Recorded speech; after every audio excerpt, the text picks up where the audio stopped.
Hello बच्चों। Good morning. कल हमने जो है वो स्पीति में बारिश का यहाँ तक पढ़ लिया था कि यहाँ पर जो है वो नर नारियों का आर्तनाद है, ठिठुरन है, गलन है, व्यथा है। यानी कि वहाँ पर अत्यधिक सर्दी होने के कारण जो नर नारियों का दुख है वो वहाँ की पहाड़ियों में हमें अनुभव होता है। वहाँ अत्यधिक सर्दी से जो है वो हाथ गलने लग जाते हैं, पीड़ा होती है, अत्यधिक शीत है यानी सर्दी है। तो इस वजह से वहाँ का जो जीवन है वो कष्ट भरा है। अब आगे का पढ़ते हैं। इस व्यथा की कथा इन पहाड़ों की ऊंचाई के आंकड़ों में नहीं कही जा सकती। कह रहे हैं कि जो यहाँ के जीवन का दर्द है, व्यथा माने दर्द, कि यहाँ के जीवन का जो कष्ट में दर्द है उसकी जो है ऊंचाई जो है वो पहाड़ों की ऊंचाइयों से हम उसकी तुलना नहीं कर सकते। फिर भी इस फिर भी इस सुंदरता को इंच में मापने के अभ्यासी हैं। वे भला पहाड़ को कैसे बख्श सकते हैं। अब कह रहे हैं कि पहाड़ों की सुंदरता को जो इंच में नापने के अभ्यासी है, इसका मतलब क्या है कि कवि क्या है, कवि को तो जहाँ पहाड़, हरियाली और नदी ये सब दिखाई देता है वहाँ उसका जो हृदय है वो भावुक हो जाता है और वो क्या करता है कि अपनी कविताएं लिखने के लिए उत्सुक हो जाता है। तो कह रहे हैं कि इंच भर नापने के अभ्यासी है। इंच भर कौन नापने का अभ्यासी है? कवि या साहित्यकार या लेखक, कुछ भी कह सकते हैं हम। ये सब जान ले कि स्पीति मध्य हिमालय की घाटी है जिसे वे हिमालय जानते हैं।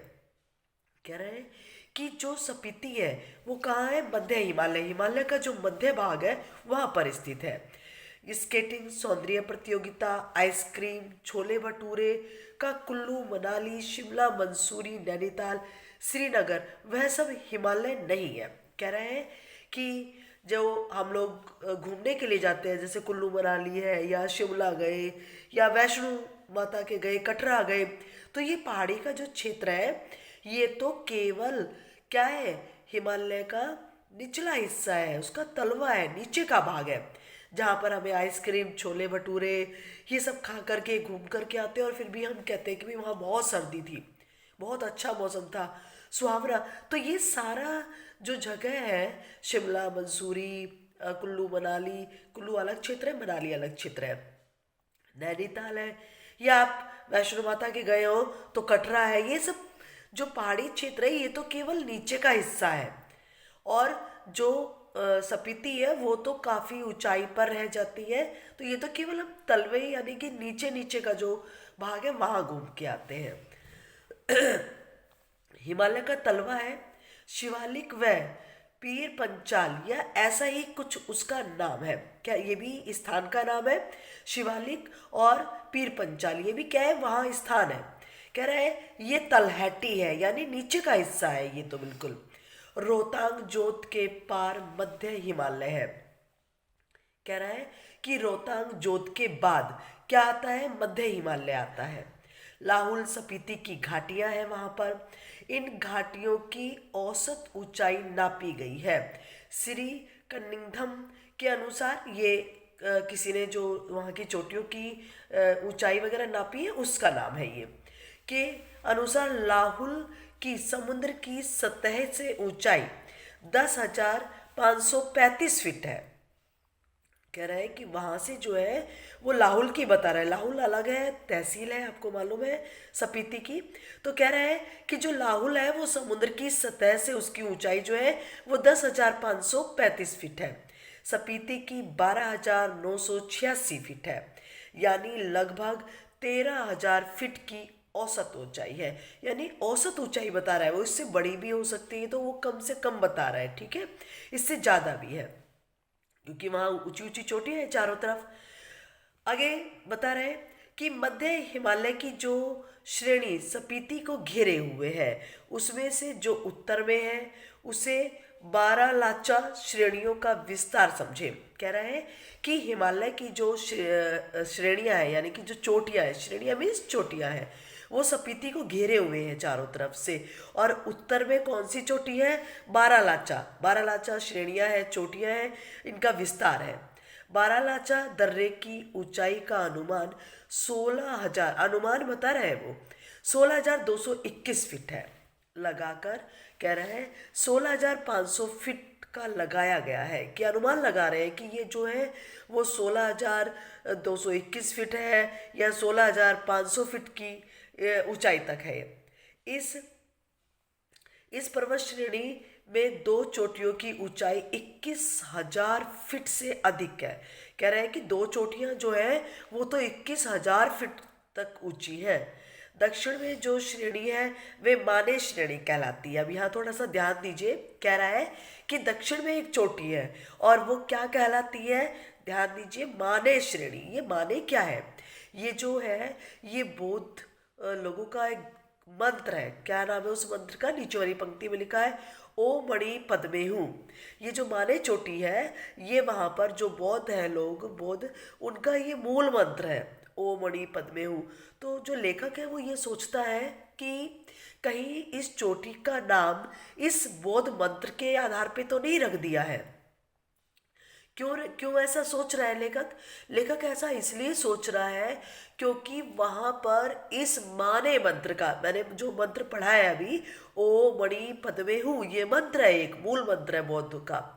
तो कह रहे हैं कि भाई इस मंत्र का जाप जो है यहाँ स्पीति की जो चोटियाँ हैं यहाँ पर इसका बहुत जाप हुआ है, तो इस वजह से तो नहीं रख दिया, लेखक सोच रहा है। और फिर क्या है, फिर कह रहा है कि भी रखना भी चाहिए। क्योंकि क्यों रखना चाहिए, क्योंकि यहाँ पर इस मंत्र का बहुत अधिक जाप हुआ है, तो इसलिए यहाँ की चोटियों का नाम जो है वो माने रखना चाहिए। ये माने श्रेणी कहलाती है। इसका क्या अर्थ है, देखिए आगे कह रहा है लेखक आपको इसी बात को जो मैंने अभी बताई है। कहीं ये बोध के माने मंत्र के नाम पर तो नहीं है। अब एक चोटी जो है वहां पर माने चोटी है और लेखक जो है वो ये सोच रहा है कि भाई ये जो माने चोटी है वो कहीं बोध के माने मंत्र के नाम पर तो नहीं है। ओ मणि पद्मे हूँ, ये इनका मूल मंत्र है, इनका बीज मंत्र है, बीज कह दीजिए या फिर मूल मंत्र कह दीजिए। इसका बड़ा महात्म्य है। महात्म्य का अर्थ क्या है, इसका बहुत महत्व है। वहां पर पहाड़ों पर इस मंत्र का जो है बहुत महत्व है। इसे संक्षेप में माले कहते हैं। कहीं इस श्रेणी का नाम इस माले के नाम पर तो नहीं है। अगर नहीं है तो करने जैसा है। मैंने आपको भी बताया ही था। क्या कह रहा है कि लेखक सोच रहा है, अपने मन में सोच रहा है कि जो ये माने चोटी है ये बौद्ध के मंत्र के उस पर तो नहीं है कि ओ मणि पद्मे हूँ जो मंत्र है उसके आधार पे तो नहीं रख दिया इसका। और यदि नहीं भी रखा है तो लेखक इस पक्ष में है कि भाई रखना चाहिए। यहाँ पर जो माले मंत्र है या जिसका जाप यहाँ बहुत अधिक हुआ है उसी के नाम पर जो है यहाँ की चोटियों का नाम रखना चाहिए। यह इन पहाड़ियों में माने का इतना जाप हुआ है कि ये नाम उन श्रेणियों को दे डालना ही सहज है। कहना चाह रहा है लेखक कि जो हम ये माने नाम दे रहे हैं ये देना सही है, देना चाहिए, ये सही है, उपयुक्त है। तो हम क्या है कि यहाँ इन चोटियों का नाम माने दे सकते हैं। आपको समझ में आई होगी मेरी बात कि वहाँ अलग अलग चोटियाँ हैं तो कुछ चोटियों का नाम माने रख दिया भाई। तो लेखक कह रहा है कि ये माने क्या है भाई, ये यहाँ बौद्धों का मूल मंत्र है और इस मंत्र का यहाँ जाप भी हुआ है तो भाई ये नाम रखना चाहिए। कहीं इसी वजह से तो नहीं रखा है, और यदि इस वजह से नहीं रखा है तो रख देना चाहिए। वो इसके पक्ष में है, इस पक्ष में है कि यहाँ इन चोटियों का नाम जो माने रखा है वो बिल्कुल सही है।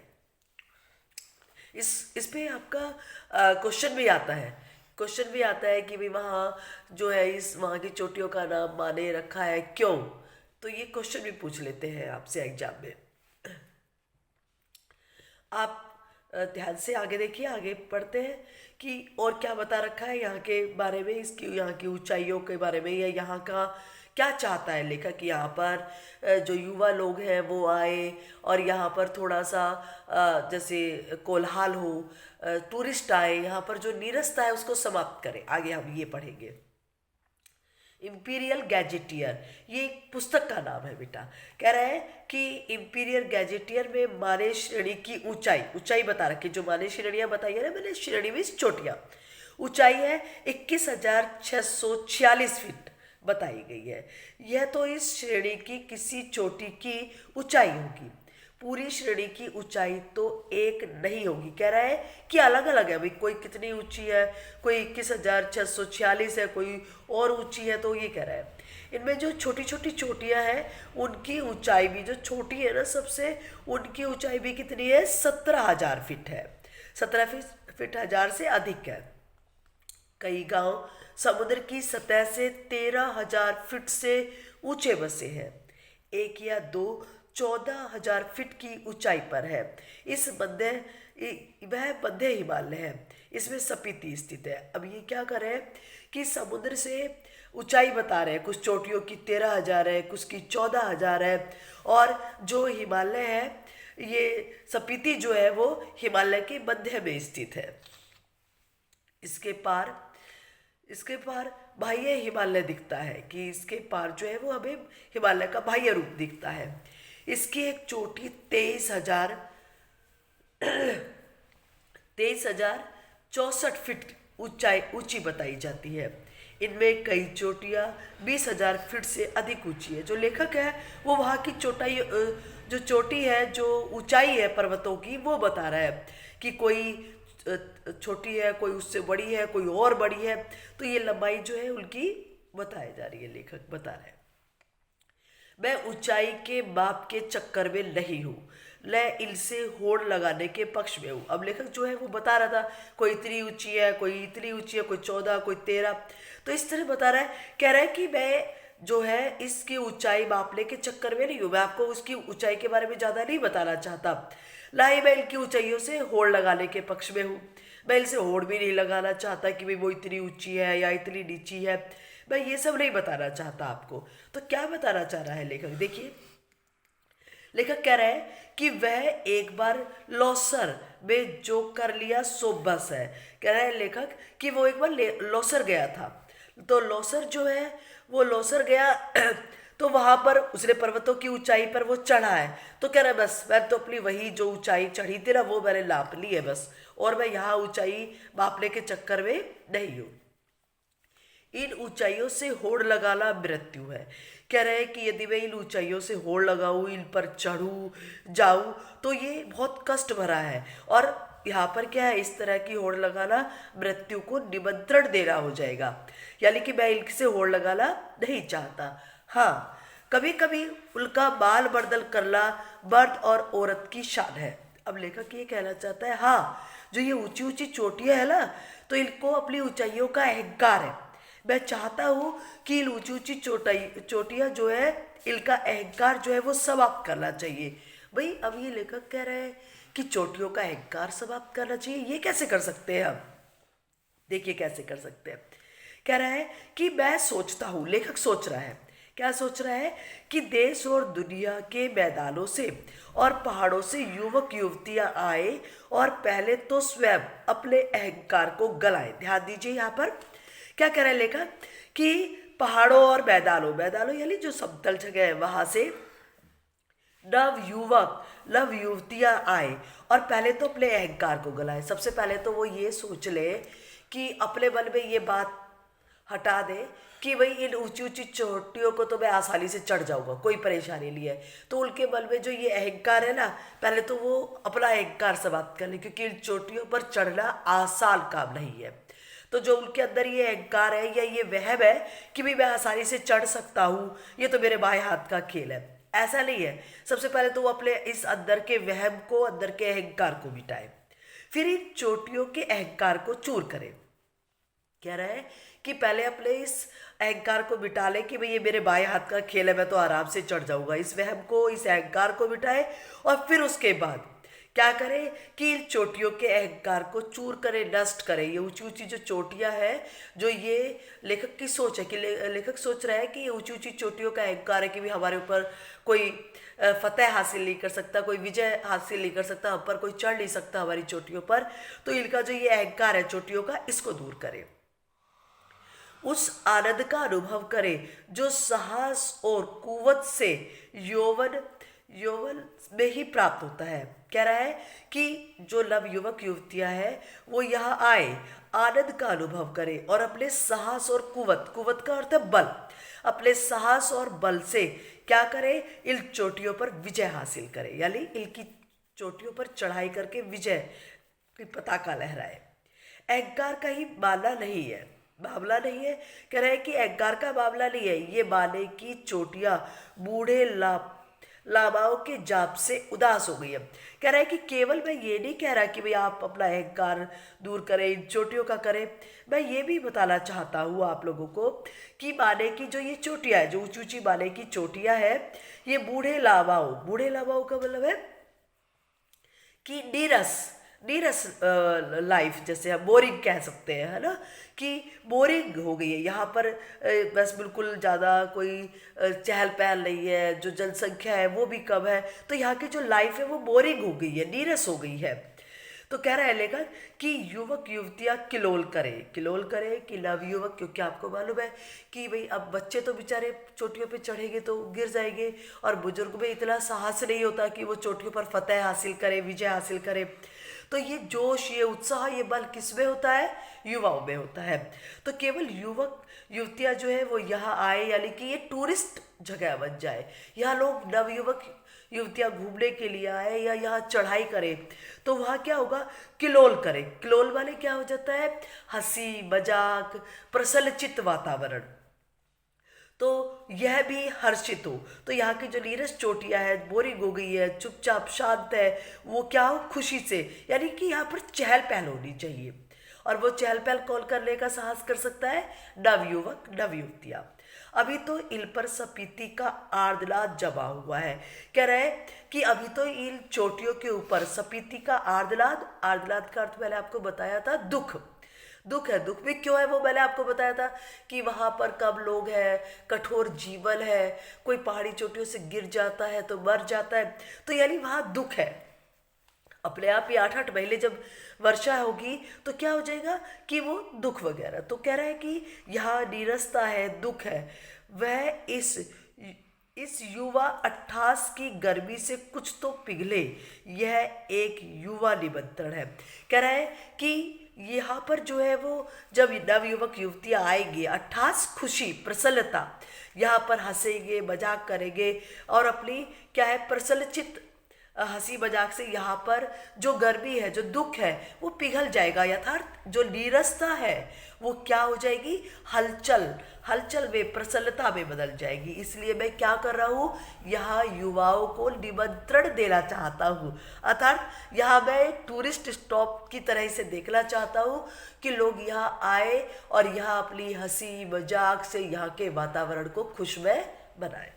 अब आगे देखिए बेटा, अब आपको ध्यान रखना है कि हम क्या पढ़ रहे हैं, सपीति के बारे में, वहाँ के जीवन के बारे में, क्योंकि यहाँ लेखक क्या बता रहा है, भाई यात्रा पे गया है वो। सपीति जो इस पाठ का नाम रखा है, स्पीति में बारिश, लेकिन हम तो पढ़ते तो ये आ रहे हैं कि भाई स्पीति में जो है वो बारिश बहुत कम होती है।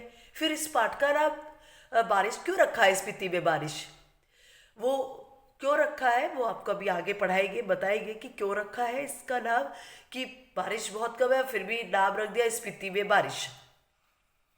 अभी आगे आपको पढ़ाएंगे जब ये बताएंगे कि क्या कारण है कि यहाँ पर जो है वो स्पीति में बारिश। ये जो आप चित्र देख रहे हैं, ये पहाड़ पर, ये इस तरह से जो घाटी है ना पहाड़ों की, वहाँ पर ये जो क्षेत्र है ये आपका बसा हुआ है, ये क्षेत्रीय क्या है, स्पीति है। लाहुल की सतही स्पीति में भी लाहुल की तरह से स्पीति में भी 2 ही ऋतुएं आती है। क्या कह रहा है कि लाहुल अलग है ना, आपको बता रहे हैं बार बार, और स्पीति अलग है। कह रहे हैं लाहुल की तरह स्पीति में भी 2 ऋतुएं होती है। कहीं मैंने 6 ऋतुओं का बखान किया है। कह रहे हैं वैसे हम नॉर्मली 5-6 ऋतुओं के बारे में पढ़ते हैं कि भाई 5-6 ऋतुएं हैं, भाई सर्दी हो गई, गर्मी हो गई, बसंत हो गई, पावस ऋतु हो गई, ठीक है, इस तरह से, लेकिन 5-6 ऋतुओं के बारे में। लेकिन यहाँ कह रहा है कि सिर्फ 2 ऋतुएं होती है। यह अभ्यास दोष के कारण है, यह अभ्यास दोष के कारण है। यहाँ यह क्या अभ्यास दोष का मतलब है कि हम तो पढ़ते आ रहे हैं 5-6 ऋतुओं के बारे में, लेकिन यहाँ केवल 2 ही ऋतुएं हैं। यहाँ जून से सितंबर तक की एक अल्पकालिक वसंत ऋतु है। कह रहा है कि यहाँ केवल दो ऋतुएं होती है, एक तो जून से लेकर के और सितंबर तक। क्या है? 4 महीने। 4 महीने हो गए ना, तो 4 महीने सिर्फ क्या है? थोड़ा थोड़ा समय, अल्पकालीन, यानी थोड़ा समय की क्या है? केवल वसंत ऋतु है। वसंत ऋतु यानी सुहावना मौसम है अपना। हम यहाँ मैदानी क्षेत्र में हम लोग रहते हैं, तो यहाँ वसंत ऋतु का नाम सुनते ही हमारे दिमाग में क्या आ जाता है कि भाई हरियाली है, पेड़ है, पौधे हैं, चारों तरफ खुशहाली है, ठंडा वातावरण है, वर्षा आएगी। तो यहाँ, लेकिन वहाँ ऐसा नहीं है। वहाँ जो है इतनी हरियाली नहीं है, इतना कोई फूल खिलना या चिड़ियों का मतलब चहचहाना, फूल रंग बिरंगे फूल, ये सब नहीं है वहाँ पर। वसंत कह रहा है कि वसंत में जुलाई में औसत तापमान 15 डिग्री सेंटीग्रेड और शीत वाले सर्दी में जनवरी में औसत तापमान 8 डिग्री रिकॉर्ड किया गया है। यानी कि बहुत जो है वो कम है। औसत से कुछ अंदाज नहीं लगता। कह रहे हैं मैं तो केवल औसत बता रहा हूँ, फिक्स नहीं बता रहा आपको। वसंत में दिल गर्म होते हैं, रात ठंडी होती है। अब लेखक वहाँ का वातावरण बता रहा है कि वसंत ऋतु में क्या होता है, दिल तो गर्म होते हैं और रात ठंडी होती है। शीत में क्या होता है इसकी कल्पना ही की जा सकती है, कभी रहकर देखा जा सकता है। कह रहा है कि ये तो मैं आपको वसंत की बता रहा हूँ कि वसंत में जो है वो दिल गर्म होता है, रात ठंडी। तो सर्दियों में क्या हाल होता है वहाँ पर, ये तो आप केवल कल्पना कर सकते हैं, या फिर खुद वहाँ जा कर के आप देखें तो आपको अंदाज़ा लगेगा कि वहाँ पर स्पीति में कितनी अधिक जो है वो सर्दी होती है। स्पीति में वसंत लाहुल से भी कम दिनों का होता है।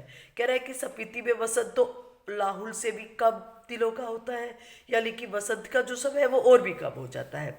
वसंत में भी यहाँ फूल नहीं खिलते। मैंने अभी आपको बताया था ना कि हम मैदानी क्षेत्रों में वसंत ऋतु का नाम हम लेते हैं तो हमारे दिमाग में आ जाता है भाई फूल है, हरियाली है और पक्षियों का मधुर कलरव है, बारिश है। लेकिन वहाँ ये सब नहीं है, ये भी नहीं है। नाम वसंत है लेकिन वहाँ ये सब नहीं है।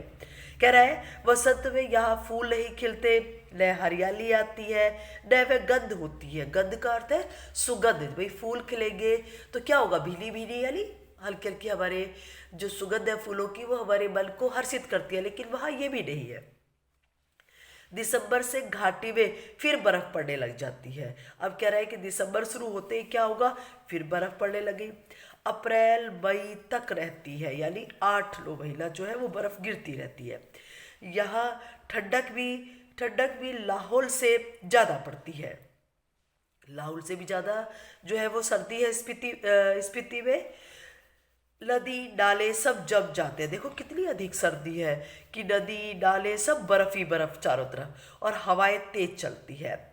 मुंह, हाथ और जो खुले अंग है उनमें जैसे सूल की तरह चुभती है। क्या कह रहे हैं लेखक कि इतनी भयानक सर्दी होती है, इतनी कड़क सर्दी होती है कि सब कुछ जम जाता है, और जो हवा चलती है वो ऐसे सूल वाले कांटे की तरह जो है हमारे शरीर में चुभती है। यानी कि वो हवा भी जो है वो बर्दाश्त नहीं होती है। स्पीति में लाहौल से भी कम वर्षा होती है। अब कह रहे हैं स्पीति में जो है वो लाहौल से भी कम बारिश होती है। मध्य हिमालय मानसून की पहुंच के परे है। यहाँ बरखा बहार नहीं है। बरखा बहार यानी बारिश भी नहीं है। कालिदास को अपने ऋतु संहार में यहाँ वर्षा का तो संहार ही करना पड़ेगा। देखिए ध्यान दीजिए क्या कहना चाह रहा है यहाँ लेखक यहाँ कहना चाह रहा है कि कालिदास ने अपनी एक रचना लिखी थी, उस रचना का नाम था ऋतु संहार।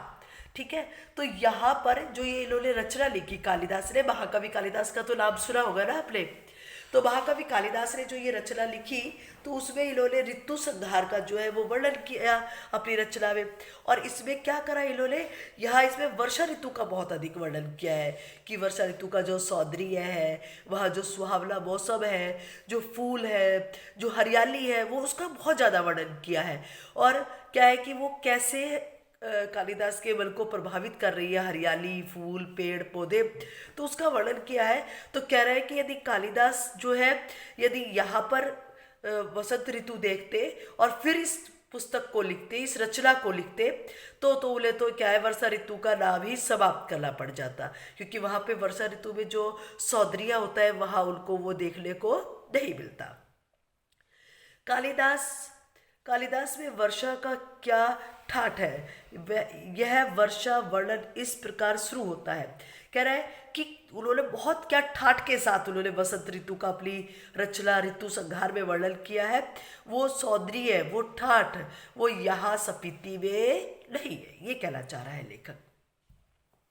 ये बीच बीच में जो शॉर्ट क्वेश्चंस आ रहे हैं बेटा, जैसे लाहुल और स्पीति में कितनी ऋतुएं होती है, तो ये आप जो है वो अपना छोटे छोटे क्वेश्चन या उसको रिपीट करने के उद्देश्य से ध्यान रखने के लिए आप उसको पढ़ सकते हैं। बाकी वही बात है, अभी मैंने 2 मिनट पहले आपको पढ़ाया है कि लाहुल और स्पीति में कितनी ऋतुएं होती है, सिर्फ 2 ऋतुएं होती है। वह वसंत ऋतु कब होती है, जून से लेकर के सितंबर तक होती है। तो बाकी क्या है, बाकी क्या बचा, बाकी शीत ऋतु होती है। तो ये आपको, ये जो मैं आपको पढ़ा रही हूँ, यही शॉर्ट क्वेश्चन में जो है ये इनको रिपीट करके दोबारा पूछ लिया गया है।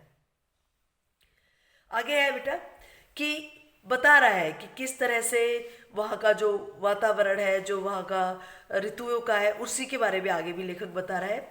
प्रिय जल की फुहारों से भरे बादलों के मतवाले हाथी पर चढ़ा हुआ, चमकती हुई बिजलियों की झड़ियों को फहराता हुआ और बादलों की गरज के लगाड़े बजाता हुआ, यह काबिलजनों का प्रिय पावस राजाओं का सा ठाठ बाट बनाकर आ पहुंचा।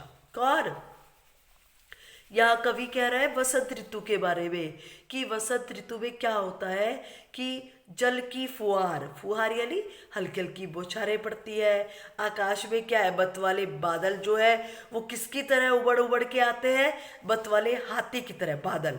आकाश में जो बादल है वो कैसे, ये कवि की कल्पना है बेटा कि उसको क्या लग रहे हैं कि जो गरज गरज के बादल आ रहे हैं वो बत वाले हाथी की तरह लग रहे हैं। और क्या है, आकाश में बिजली चमक रही है और क्या है, छड़ी लग रही है, वह यानी वर्षा हो रही है। और बादलों की गरज को लेखक जो है वो क्या कह रहे हैं कि बादल जो गरज रहे हैं वो ऐसे लग रहे हैं जैसे लगाड़े बज रहे हैं।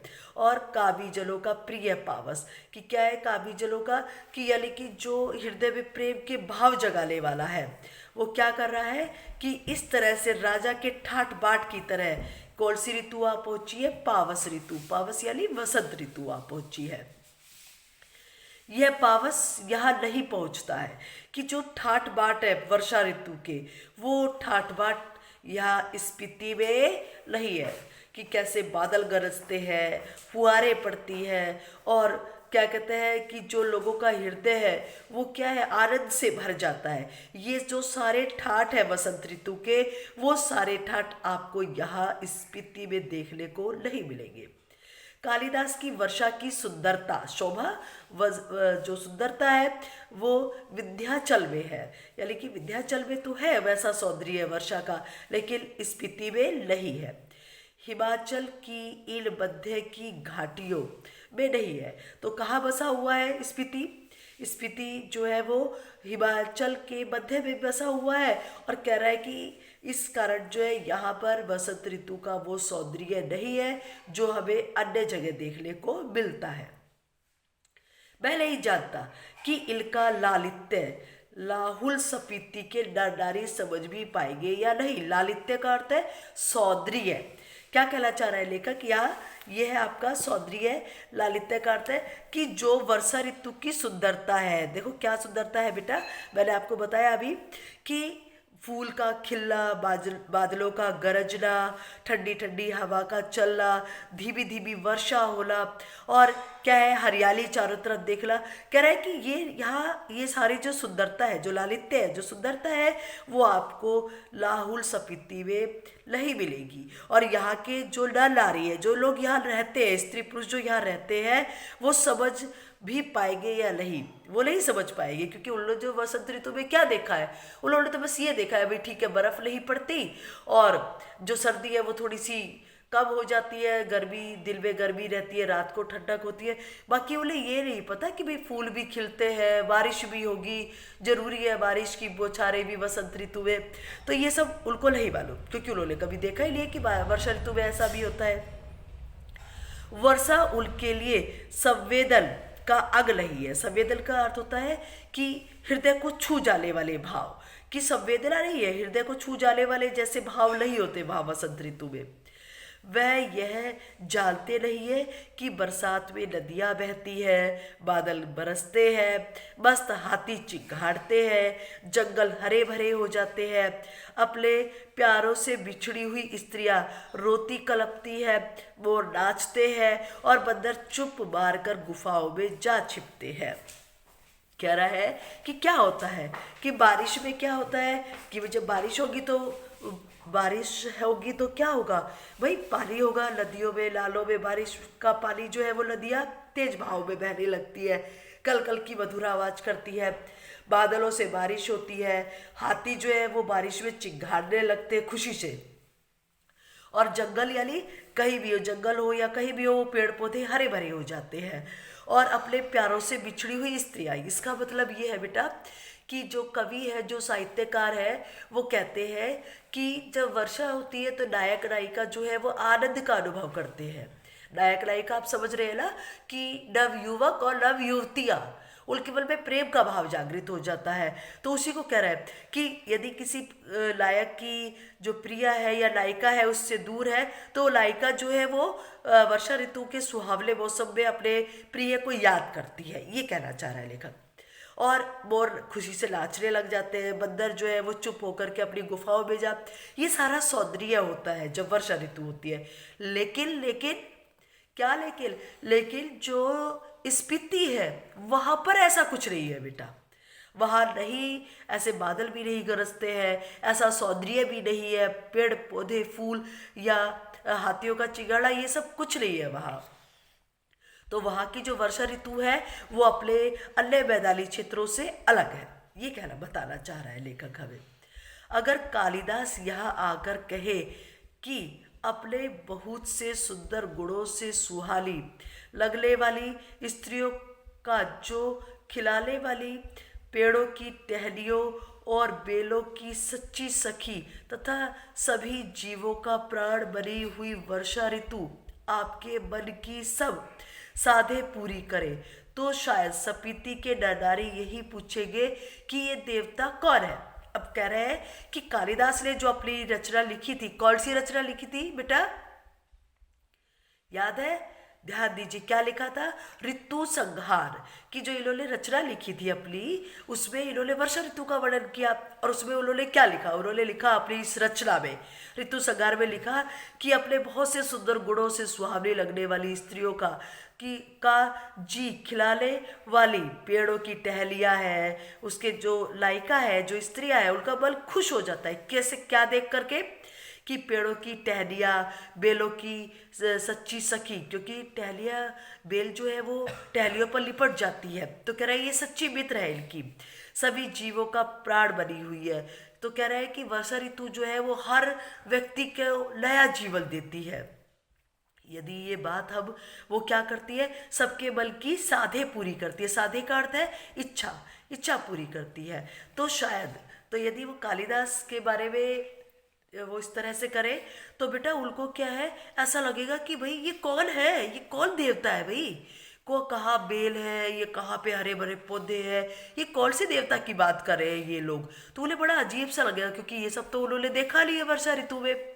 तो उन्हें तो यही है बस, ठीक है वसंत ऋतु में थोड़ा सा बर्फ नहीं पड़ती और फिर ठीक है मौसम थोड़ा ठीक होता है, बस उन्हें इतना ही पता है स्पीति के लोगों को। तो उनके दिमाग में ये आएगा भाई कौन है, ये कौन से देवता की बातें कर रहे हो तुम, कहाँ पर है ये सारी सौंदर्य, यहाँ क्यों नहीं आता वो, यानी कि वसंत ऋतु में ये सौंदर्य हमें दिखाई क्यों नहीं देता। स्पीति में कभी कभी बारिश होती है, वर्षा ऋतु यहाँ मन की साध पूरी नहीं करती। कह रहे हैं कि यहाँ कभी कभी बारिश होती है, बल की साध यानी हमारे जो बल की इच्छा है, साथ वाले जो इच्छा है वो यहाँ पूरी नहीं होती। धरती सूखी, ठंडी और वंध्या रहती है कि यहाँ पर बारिश नहीं होगी। बारिश नहीं होगी तो धरती कैसे होगी? सूखी होगी, ठंडी होगी। और वंध्या का अर्थ होता है बंजर। बंजर यानी पेड़ पौधे फूल ये सब नहीं होंगे। अब मैंने आपको बताया था कि भाई जो स्पीति है, इस पाठ का नाम जो है, स्पीति में बारिश क्यों रखा गया है? बारिश तो हो ही नहीं रही है। आप बार बार वही बता रहे हैं मैडम कि स्पीति में बारिश नहीं होती, वहाँ पे बारिश में वो सौंदर्य नहीं है। तो इस पाठ का नाम किस लिए रखा है? क्योंकि किसी भी पाठ का नाम जो है वो उसका मूल भाव होता है कि भाई किस बारे में लेखक जो है वो हमें बताना चाह रहा है। अब यहाँ बात तो ये है कि यहाँ बारिश होती नहीं और पाठ का नाम रख दिया है कि स्पीति में बारिश। तो वो किस लिए क्या लिखा, पाठ का नाम रखा है लेखक ने, वो अब आपको बताते हैं कि क्यों रखा है। देखिए, स्पीति में साल में एक फसल होती है, ठीक है। मुख्य फसलें हैं। दो किस्म का जौ होता है या गेहूं होता है, मटर होता है और सरसों। इसमें भी जो मुख्य फसल है बेटा यहाँ की, याद रखना है। ये क्वेश्चन आता है आपको क्या क्या होता है यहाँ फसलों में, कि जौ की तो दो किस्म होती है, गेहूं, मटर और सरसों। आपको मालूम है सिर्फ 4 महीने लोग बाहर निकल पाते हैं बसंत ऋतु में, तो वो थोड़ा बहुत जो उगाते हैं वो इन 4 महीनों में। सिंचाई का साधन पहाड़ों से आ रहे नाले या उन पर बनाए कुल है। कुल का अर्थ है कि जैसे हम अपने ये लहरों से ये छोटे नाले बना लेते हैं ना, इस टाइप से, यानी कि ये नालियाँ पहाड़ों के किनारे किनारे बहुत दूर तक जाती है। स्पीति नदी का तट इतना चौड़ा है कि इसका पानी किसी काम में नहीं आ पाता। कह रहा है कि यहाँ पर आपको मैंने बताया था स्पीति में क्या है, स्पीति नदी भी है और इसका जो तट है वो काफ़ी चौड़ा है। इसका पानी किसी काम में नहीं आ पाता, यानी गहराई नहीं है पानी में ज़्यादा। स्पीति में ऐसी भूमि बहुत है जो खेती के लायक बनाई जा सकती है।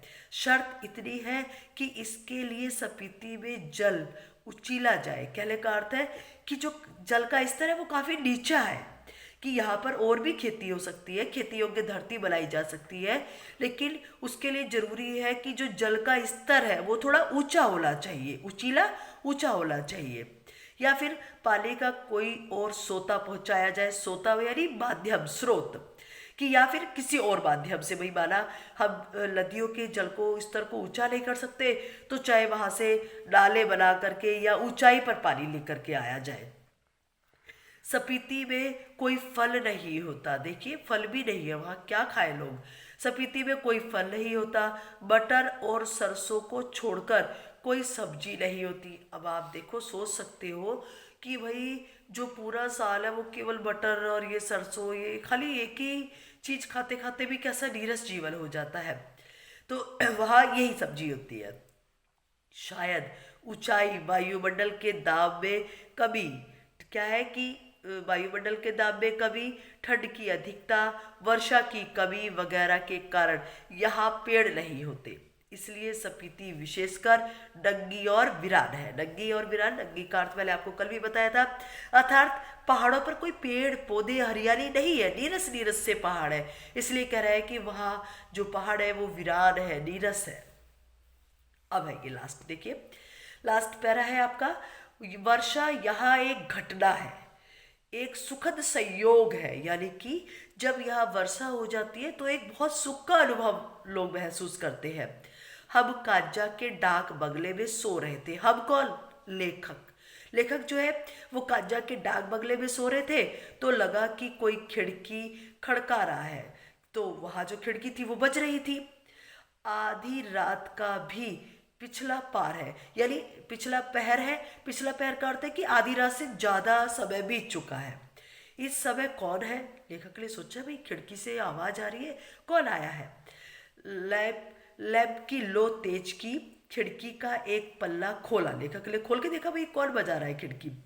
तो तेज हवा का झोंका मुंह और हाथ को जैसे छीलने लगा। भाई बहुत ठंडी ठंडी हवा आई और एकदम से लेखक का हाथ जो है वो ठंड से ऐसे लगा जैसे छिलने लगा हो।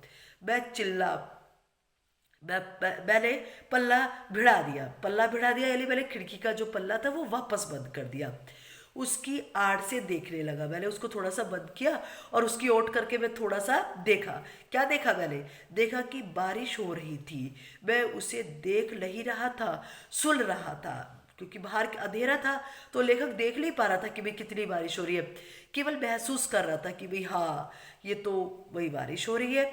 और क्या है, अंधेरा, ठंड और हवा का झोंका आ रहा था कि लेखक के खिड़की में से देखने पर ठंडी हवा आ रही थी। और क्या है कि अंधेरा था बाहर, जैसे बर्फ का अंश लिए तुषार जैसी बूंदें पड़ रही थी। तो कह रहे हैं तुषार, तुषार का अर्थ होता है बर्फ की। जो बारिश थी उसकी बूंदें भी बहुत ठंडी पड़ रही थी और जैसे नगाड़े का थाप पड़ रही थी, कि जैसे आवाज हो रही थी ना, ऐसे शोर हो रहा था बारिश का।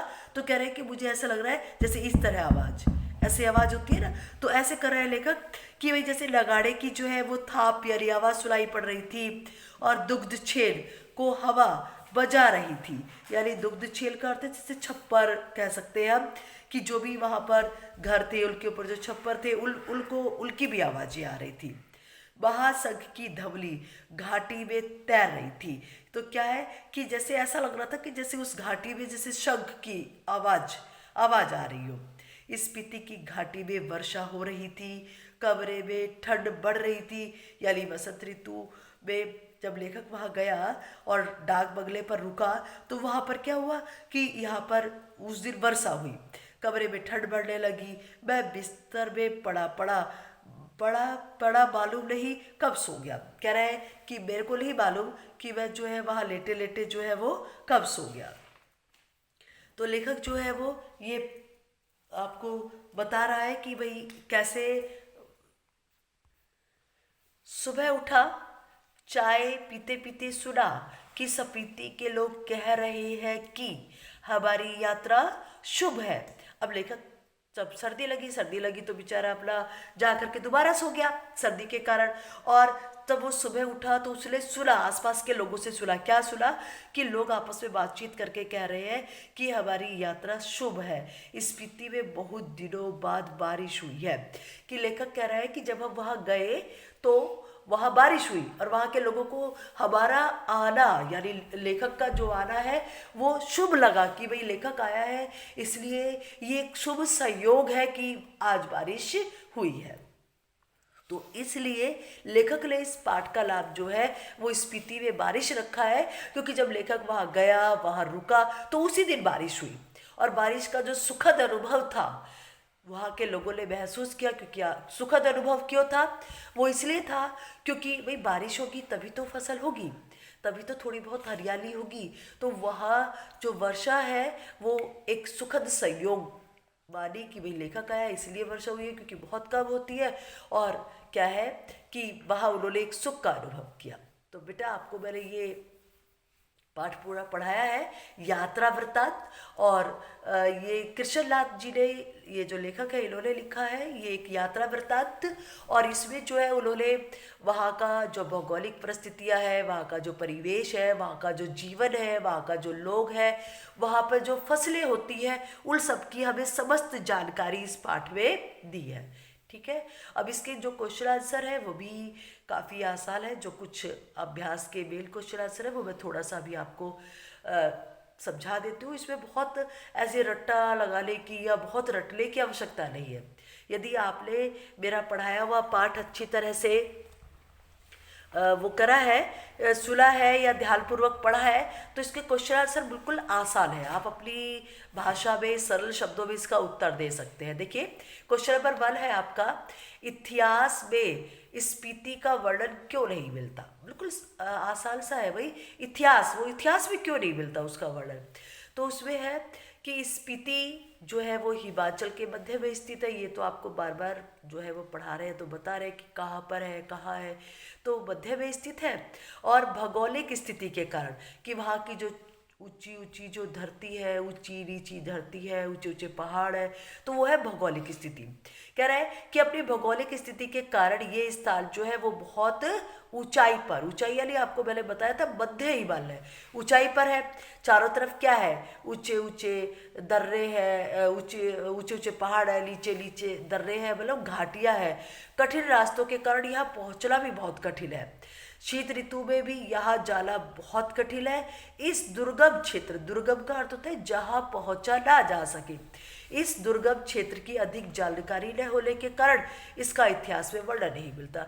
भाई जब हम वहाँ जा नहीं पाएंगे, 8-8 महीने की सर्दी होगी, तो वहाँ इतिहास का क्या लिखे, क्या जानकारी लिखे वहाँ, तो इसलिए क्या है, इसका जो वर्णन है वो इतिहास में नहीं मिलता। क्वेश्चन नंबर 2 है, स्पीति के लोग जीवन यापन के लिए किन कठिनाइयों का सामना करते हैं। अभी हमने पढ़ा है क्या करते हैं कि स्पीति का जो जीवन है बहुत कठिनाई से पड़ा है। ऊंची ऊंची पहाड़ी चोटी, पहाड़ियाँ हैं, उनकी ऊंची ऊंची चोटियाँ हैं, और यहाँ पर 8-9 महीने जो है वर्षा होती है, सॉरी बर्फ पड़ती है, जिस कारण ये बाकी दुनिया से जो है ये कटा रहता है, और इतनी अधिक ठंड पड़ती है कि लोग ठिठुरते रहते हैं। यहाँ घर को गर्म करने के लिए हमें लकड़ियाँ भी नहीं मिलती। वर्ष भर में लोग केवल एक ही फसल उगाते हैं, जिससे यहाँ भोजन की समस्या भी बनी रहती है। भाई जब एक ही फसल है तो भोजन की समस्या होगी। इन सभी कठिनाइयों के कारण जो है यहाँ जीवन यापन जो है वो क्या है, कठिनाइयों से भरा हुआ है। बस आपको वही मोटी मोटी 2-4 बातें बता ली है। ऊंची पहाड़ियाँ, 8-9 महीने बर्फ पड़ती है, इसलिए अन्य क्षेत्र से इसका संपर्क नहीं रहता। फसल भी कम है, अपने आप को गर्म करने के लिए लकड़ियाँ तक नहीं मिलती, तो जीवन अपने आप ही क्या हो गया, संघर्षमय हो गया, कठिन हो गया। अगला क्वेश्चन है आपका, लेखक माले श्रेणी का नाम बौद्धों के माले मंत्र के नाम पर करने के पक्ष में क्यों है। ये जब माले श्रेणियों का जिक्र आया था तो मैंने आपको बताया भी था कि बेटा ये क्वेश्चन पूछा जाता है कि लेखक क्यों चाहता है कि जो यहाँ चोटियाँ है उनका नाम माले रखना चाहिए। बौद्धों का मंत्र है ना ये माले मंत्र, क्या मंत्र बताया था मैंने आपको, ओ बड़ी पद्मे हूँ, ये मंत्र है। और यहाँ पर बहुत ज़्यादा इसका जाप हुआ है, जैसे अपना है ना, अपना भी तो मंत्र है ना, ओ भूर्भुवः स्वः, इस तरह, या फिर सर्वे सुखान्ते भवाय, तो इस तरह का जो मंत्र है उसका जैसे हम लोग बहुत ओ भूर्भुवः स्वः कहीं भी है ना, कहीं भी इस मंत्र का जाप करना हम शुभ मानते हैं। ऐसे ही वहाँ पर ये बौद्धों का मंत्र है जो उसका जाप वहाँ काफ़ी हुआ है। तो अब क्यों, देखो ये आपको मैंने पहले बताया था, फिर से देखिए। स्पीति के दक्षिण में जो श्रेणी है, ये श्रेणियाँ कहाँ पर है, माले श्रेणी है दक्षिण में ही, तो ये ध्यान रखना है आपको कि दक्षिण में जो है वो माले श्रेणी है। इसकी ऊंचाई जो है वो है 21,646 फीट, और यहाँ के लोगों में बौद्ध धर्म की मान्यता है। बौद्धों में एक मंत्र है, मूल मंत्र, जिसको हम कह सकते हैं ओ बड़ी पद्मे हूँ। यहाँ के लोगों में इस मंत्र का बहुत महत्व है, बहुत ज़्यादा ये इस मंत्र का प्रयोग करते हैं। तो कह रहे हैं कि इस मंत्र का बहुत महत्व है और वो इसको बार बार इसको बोलते हैं इस मंत्र को, और इस कारण जो है हृदय को में एक हमारे अंदर एक आनंद का भाव, करुणा का भाव उत्पन्न होता है। इसलिए कह रहे हैं कि इस मंत्र का अधिक जाप होने के कारण जो है ये बौद्धों के माले मंत्र पर ही इन चोटियों का नाम रखना चाहिए। लेखक इसके पक्ष में है, ठीक है। तो ये बात आपको मैंने पहले भी बताई थी कि यहाँ लेखक कह रहे हैं कि भाई बार बार यहाँ जाप हुआ है इस मंत्र का, बौद्ध का जो मंत्र है, ये मूल मंत्र है, इसका जाप हुआ है, इसलिए चोटियों का नाम जो है वो माले रखना चाहिए। मैं इस पक्ष में हूँ, लेखक अपना पक्ष बता रहा है, ठीक है। नेक्स्ट क्वेश्चन है बेटा, ये माले की चोटियां बूढ़े लामाओं के जाप से उदास हो गई है। इस पंक्ति के माध्यम से लेखक ने युवक वर्ग से क्या आग्रह किया है, क्या निवेदन किया है, क्या कहना चाह रहा है भाई कि भाई लामाओं के जाप से उदास हो गई है। मैंने आपको बताया था ना कि ये चोटियां नीरस हो गई है, बोरिंग है यहाँ पर। तो बोरिंग जो है उसको दूर करने के लिए नव युवक युवतियाँ आए, उनमें ही ज़्यादा जोश होता है, उन्हीं में ज़्यादा सौंदर्य होता है, तो वो अपना जोश, उत्साह, साहस और सौंदर्य से क्या है इस नीरसता को कम कर देंगे। तो ये क्या है इसका आंसर, आप बताइए कि लेखक कहना चाहता है कि देश और दुनिया के युवा को स्पीति में आने का निवेदन कर रहा है, और कह रहा है कि नव युवक नव युवतियाँ यहाँ पर आए और उनके अंदर जो हिम्मत है, जो साहस है, जो उत्साह है, वो यहाँ आकर के दिखाए और जो उनकी प्रसन्नता से भरी, क्योंकि सबसे ज़्यादा जोश कौन सी अवस्था में होता है? युवा अवस्था में। तो कह रहे हैं कि जो उनकी प्रसन्नता से भरी जो हंसी है यहाँ पर, वो क्या करेगी? इस नीरस में रौनक उत्पन्न कर देगी। जो ये शांत नीरस वातावरण है उसमें क्या कर देगी? रौनक कर देगी। कि यहाँ के लोग जो है वो दुख और अभाव का जीवन जीते जीते उदास हो गए हैं बेचारे। इसलिए यहाँ देश दुनिया के नवयुवक आए, उनकी उदासी को खुशी में बदले और यहाँ के जीवन को उत्साह से भर दे। नेक्स्ट क्वेश्चन है, वर्षा यहाँ एक घटना है, एक सुखद संयोग है। लेखक ऐसा क्यों कह रहा है? स्पीति हिमाचल के मध्य स्थित है। ये स्थान ऊंची ऊंची पहाड़ी चोटियों से घिरा हुआ है, इसलिए यहाँ क्या नहीं पहुंच पाता? मानसून नहीं पहुंच पाता। स्पीति में कभी बारिश होती है। वर्षा ऋतु यहाँ के क्या है? कभी कभी बारिश होती है, बहुत कम। वर्षा ऋतु यहाँ के लोगों के मन की इच्छा को पूरी नहीं कर पाती कि भाई हरियाली हो और भाई जैसे पेड़ पौधे हो, फूल हो, सुगंध हो, ये सारी इच्छाएं वहाँ पूरी नहीं होती। जिस कारण यहाँ की भूमि कैसी हो गई है? सूखी, ठंडी और विद्या का अर्थ बताया मैंने आपको, बंजर। अधिकतर धरती बंजर होने के कारण कभी कभी जब मानसून आने पर यहाँ वर्षा होती है तो कभी कभी वर्षा को ये लोग जो है वो क्या करते हैं? एक सुख भरा संयोग मानते हैं अपने लिए। ठीक है, अब है आपका लास्ट क्वेश्चन बेटा। लास्ट है कि स्पीति अन्य पर्वतीय स्थलों से किस प्रकार भिन्न है? भाई अन्य पर्वतीय स्थल शिमला, मंसूरी, नैनीताल, कुल्लू, मनाली, ये सब भी तो पहाड़ी क्षेत्र है, इनसे अलग कैसे है? देखिए, कह रहे हैं कि स्पीति अपनी भौगोलिक स्थिति, भौगोलिक मैंने आपको बताया क्या होता है भौगोलिक? भौगोलिक का अर्थ है कि वहाँ के पेड़, वहाँ की धरती, वहाँ का जो आसपास का क्षेत्र है वो है भौगोलिक स्थिति। अपनी भौगोलिक स्थिति के कारण अन्य पर्वतीय स्थलों से बिल्कुल भिन्न है, बिल्कुल अलग है। अन्य पर्वतीय स्थान जैसे कुल्लू हुआ, मनाली, शिमला, मंसूरी, नैनीताल, श्रीनगर, यहाँ पर अनेक जो है वो लोग घूमने के लिए आते हैं। स्केटिंग करते हैं, सौंदर्य प्रतियोगिता करते हैं, आइसक्रीम खाते हैं, छोले भटूरे खाते हैं। ये सुविधाएं यहाँ पर्यटकों को मिलती है जो लोग घूमने के लिए आते हैं। लेकिन लेकिन लेकिन क्या? लेकिन हिमाचल के मध्य में जो स्पीति है, स्पीति में ये सब देखने को नहीं मिलता। यहाँ पर ये सुविधाएं नहीं है नवयुवक युवतियों के लिए, खाने पीने की चीज़ें, सौंदर्य, ये सब चीज़ें वहाँ नहीं है। इसलिए जो नवयुवक वगैरह है वो यहाँ नहीं आते और इस जो है वो स्पीति जो है वो अन्य पर्वतीय स्थलों से जो है वो अलग है। ठीक है बेटा, यदि आपने ये पाठ अच्छी तरह ध्यानपूर्वक पढ़ा है तो इसके क्वेश्चन आंसर आपको बिल्कुल आसान लगेंगे। ठीक है, तो आपको ये जो लेसन है वो आप बता रहे थे कि मैडम हमें क्वेश्चन आंसर तो लिखवाया लेकिन लेसन नहीं पढ़ाया। तो जब तक हम पाठ नहीं पढ़ेंगे तो उसके क्वेश्चन आंसर भी हमें अच्छी तरह समझ में नहीं आते, इसलिए पाठ पढ़ना बहुत ज़रूरी होता है। इसलिए मैं आपको पाठ पढ़ाया है और अब इसके ये क्वेश्चन आंसर है, ये आपको याद करने हैं अच्छी तरह से। और पाठ पढ़ने के बाद तो ये अपने आप ही याद हो जाएगी क्योंकि हमने सारा कुछ पढ़ लिया, वहाँ का जीवन, वहाँ का भौगोलिक स्थिति, सब कुछ। तो ये आपको अच्छी तरह से याद करना है। ठीक है, ओके।